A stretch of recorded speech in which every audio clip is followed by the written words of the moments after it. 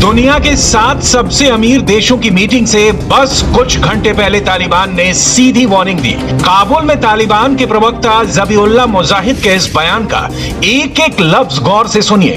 वो कह रहा है कि अफगानिस्तान की सरजमी से हर विदेशी ताकत को 31 अगस्त तक चले जाना होगा और हाँ, वो अपने साथ अफगान नागरिकों को ले जाने का जोखिम लेना बंद कर दें।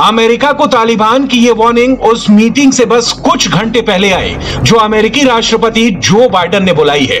इस मीटिंग में अमेरिका समेत दुनिया के 7 सबसे अमीर देश यानी G7 शामिल हैं। इस बीच खबर यह है कि अमेरिकी खुफिया एजेंसी के डायरेक्टर विलियम बर्न्स ने सोमवार को काबुल में तालिबान के नेता मुल्ला अब्दुल गनी बिरादर से मुलाकात की है।